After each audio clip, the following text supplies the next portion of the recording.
itu harus benar-benar dipelajari detail. Kalau untuk peternak kelas kecil ya di bawah 100 lah gitu, kita anggap kecil lah. Kalau peternak kecil ya fokusnya untuk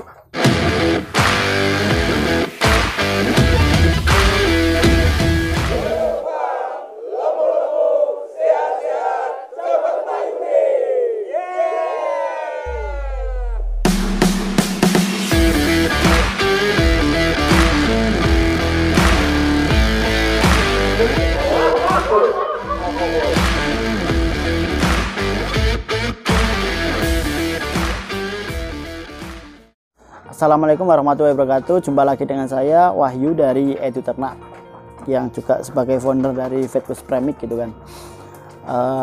Kali ini kami akan sedikit sharing seputar beternak domba praktis.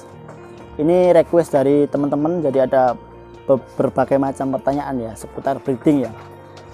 Mas, breeding itu kan jangka panjang ya, jadi kan cash flow-nya kan lama sih gitu kan.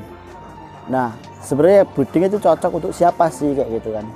Terus apakah dengan breeding, apakah ibaratnya kita puasa selama katakan 2 tahun ya, apakah nanti ada hasilnya gitu kan.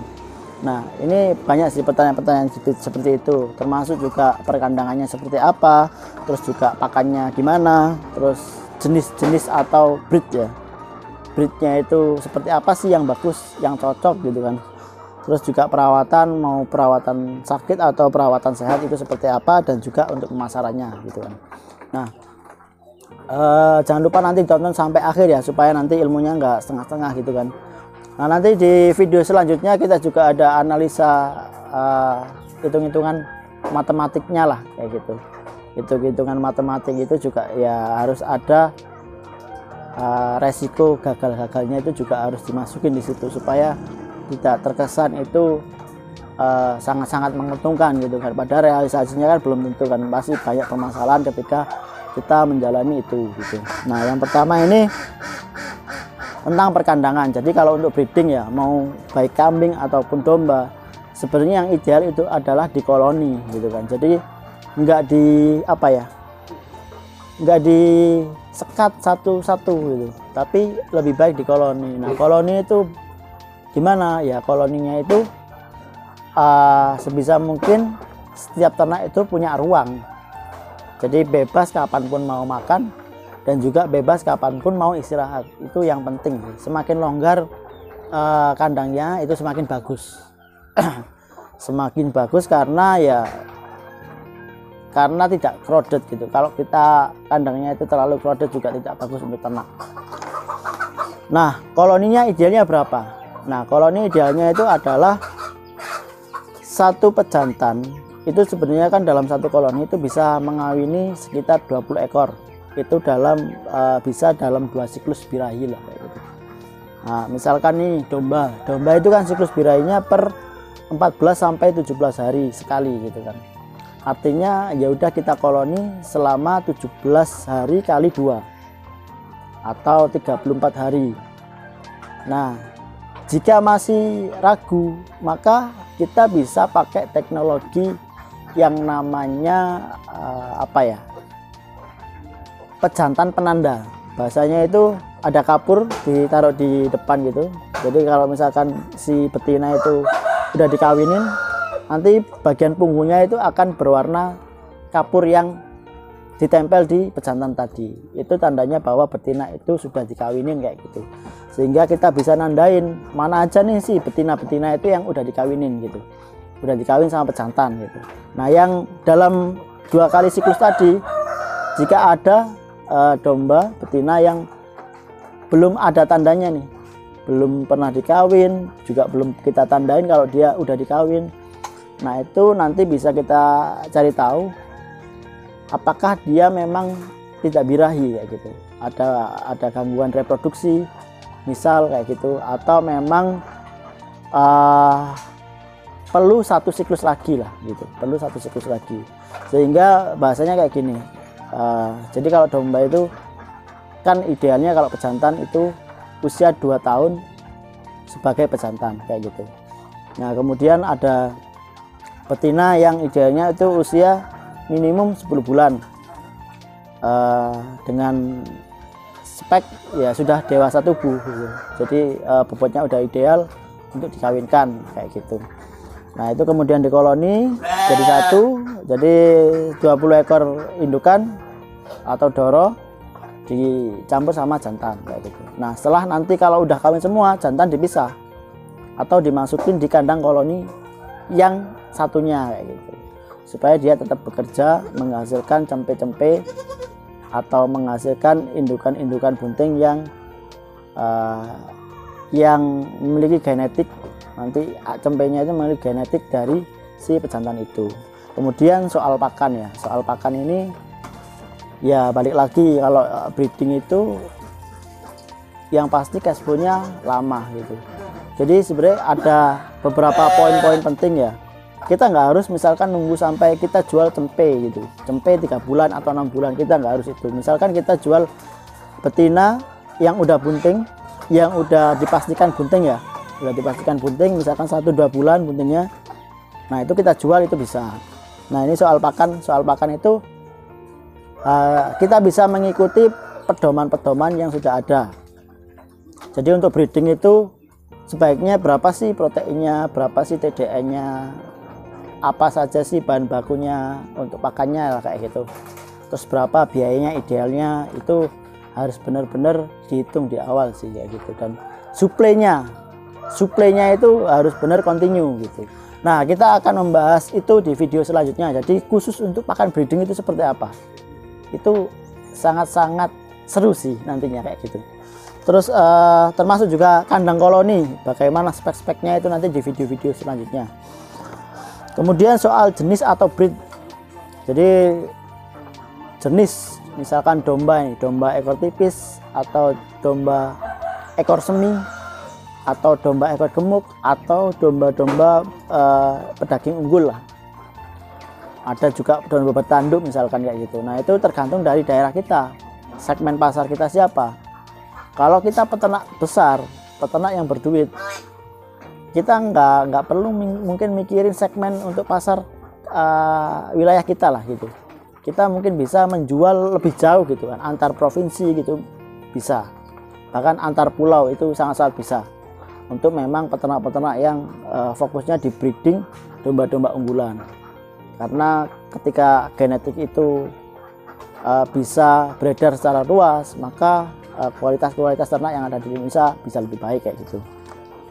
Nah misal di Kediri ini apakah domba tanduk disukai? Nah ya kita lihat dari sisi misalkan kurban nih, apakah rata-rata mereka suka pakai domba yang bertanduk, atau jangan-jangan dia lebih suka yang dugul kayak gitu. Itu harus benar-benar dipelajarin detail.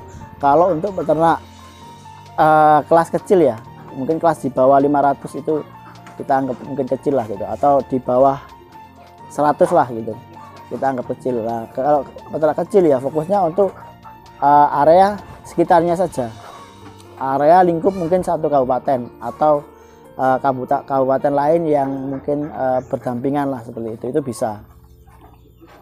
Jadi difokuskan, kalau untuk peternak kecil bisa difokuskan untuk kalangan sekitar.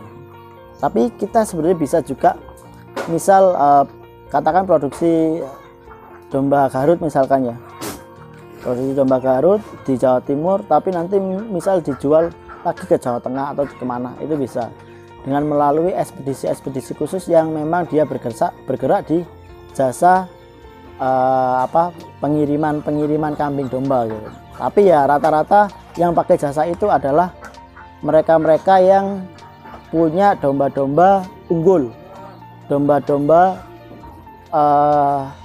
yang super lah kayak gitu, yang memang secara harga dinilai dari sisi daging itu masih beda jauh lah.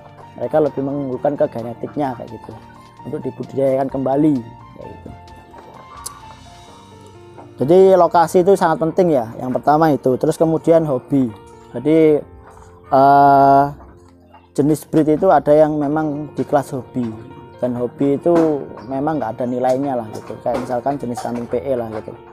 jenis kambing PE yang sekarang mungkin dikasih nama kali kesing, terus ada juga mungkin sekarang jabrang ya, terus banyaklah penamaan itu.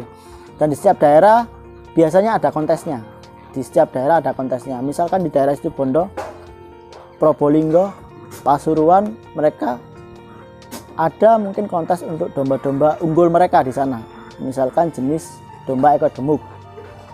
Ada juga mungkin kambing, kalau misalkan daerah Lumajang, mungkin daerah Lumajang itu ada senduro gitu kan, maka kontes-kontesnya adalah kontes-kontes jenis senduro, kambing senduro gitu. Nah misal di daerah Blitar kambing PE gitu kan, atau juga ada kambing jelabrang apa-apalah gitu, itu ya sama mirip-mirip sama PE lah gitu ya, lebih sedikit ke hias-hias gitu. Terus kemudian potensi pasar, jadi sebenarnya potensi pasar di setiap daerah itu ya beda-beda. Di Surabaya potensi pasar akiko sangat-sangat tinggi gitu kan, potensi pasar untuk kurban misalkan juga tinggi, atau untuk suplai daging-daging karkas juga tinggi gitu. Nah setiap daerah pun juga beda-beda, jadi harus digali benar-benar potensinya. Terus untuk masalah perawatan sehat dan perawatan sakit, jadi perawatan sehat itu adalah tujuannya untuk preventif atau pencegahan ya. Jadi pencegahan itu lebih baik ya, yang pasti lebih baik daripada tidak mencegah sama sekali gitu. Jadi misal nih SOP kita, ternak datang itu harus diapain, dikasih apa, dikasih vitamin, dikasih obat cacing, dikasih apa, itu bisa dijadikan sebagai SOP, standar operating prosedur untuk ternak-ternak yang ada di kandang gitu kan. Misal ternak yang habis melahirkan harus diapakan, itu semua nanti akan kita bahas di segmen-segmen selanjutnya gitu. Jadi perawatan kesehatan itu sangat-sangat penting, karena kalau ternak udah sakit itu biaya perawatannya lebih tinggi dan belum tentu ternak itu bisa sehat kembali gitu. Kemudian ada perawatan sakit itu ya kita harus tahu penyakit umum yang ada pada domba atau kambing. Misal nih penyakit orf atau korengan di mulut. Korengan di mulut, bagaimana cara perawatannya kayak gitu kan? Apakah dibiarin aja akan sembuh sendiri? Apakah harus kita kasih perawatan khusus? Kita isolasi khusus di karantina supaya tidak menyebarkan ke yang lain atau menularkan ke yang lain kayak gitu.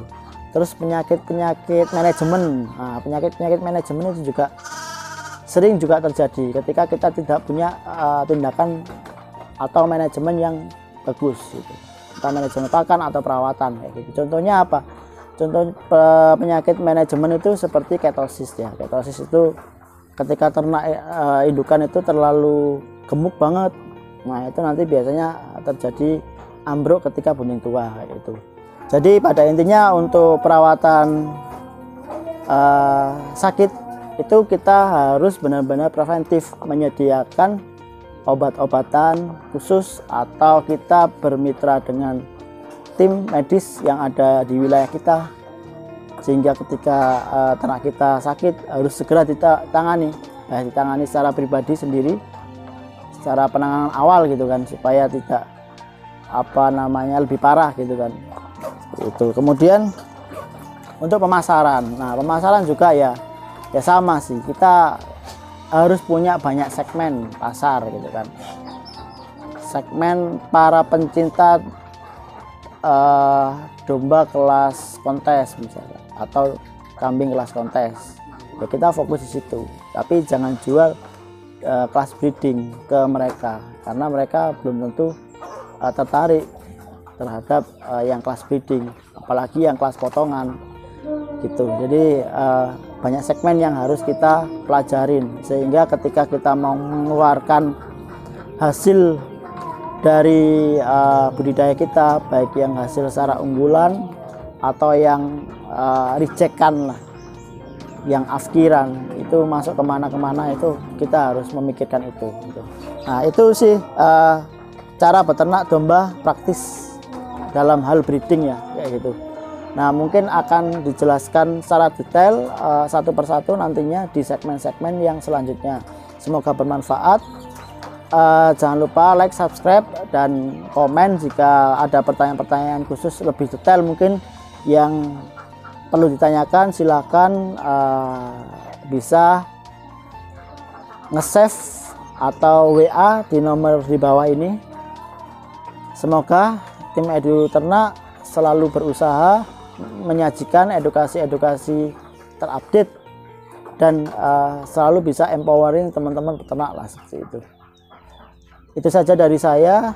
Assalamualaikum warahmatullahi wabarakatuh.